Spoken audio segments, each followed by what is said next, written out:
Mercedes-AMG's latest GT variant takes the crown as the quickest AMG ever. The Mercedes-AMG GT 63 returned for the 2025 model year after a brief hiatus. It's a serious sports car that shares its DNA with the sexy Mercedes-AMG SL convertible.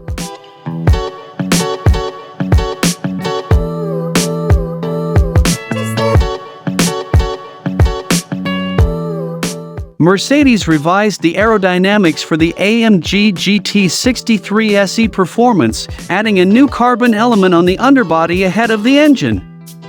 This piece lowers by roughly 1.6 inches when the car reaches 50 miles per hour, creating a Venturi effect that pulls the car downward and lessens lift on the front end.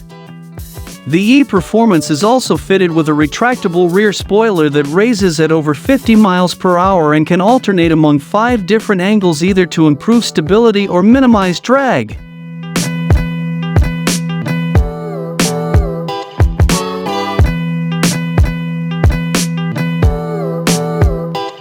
The 2025 Mercedes-AMG GT 63 plug-in hybrid is an 805 HP beast. The E-Performance system pairs a 603 horsepower twin-turbocharged 4.0-liter V8 with a rear-mounted electric motor. The permanently excited synchronous E-motor produces 201 horsepower, which it sends to the wheels through a 2-speed transmission and limited slip differential. The E-motor can also send its power to the front wheels if necessary for extra traction. Along with 805 ponies, the hybrid system pumps out a total of 1047 pound-feet of torque. 10-spoke, 20-inch wheels finished in tantalum gray are standard, with other 20 and 21-inch designs available. Behind the wheels sit bronze 6-piston fixed front calipers and single-piston floating rear calipers. Mercedes claims the E-Performance will blast to 60 miles per hour in 2.7 seconds en route to a 199 miles per hour top speed. That's 0.3 quicker to 60 miles per hour than the company's claim for the standard GT 63.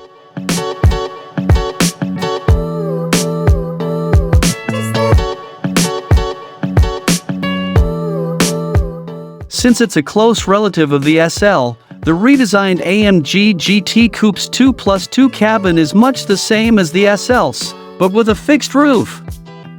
The E-Performance will have a few extra buttons and settings, and some different option choices, but the cabin isn't much different from the other versions or the SL. That's no bad thing, as this is a comfy and opulent place to be, with supportive seats and room even for fairly tall drivers, something not always true of cars like this. While Mercedes-AMG hasn't yet offered exact details on tech features, they should be much the same as the SL's. Both cars' interiors use a big 11.9-inch portrait-style screen running Mercedes-Benz latest MBUX software. There are 8 different drive modes, including an all-electric setting, Sport, Sport Plus, and Race. The hybrid AMG also gets 4 levels of regeneration for the battery, including a mode that's akin to one-pedal driving in an EV. The GT has a big advantage in practicality over the SL in that its hatchback body has a more useful cargo area, even accounting for some space taken up by the battery pack. Exact details are still to come. In both cars, the tiny back seat is best used for storage, but in the GT, it folds down for a much larger load space.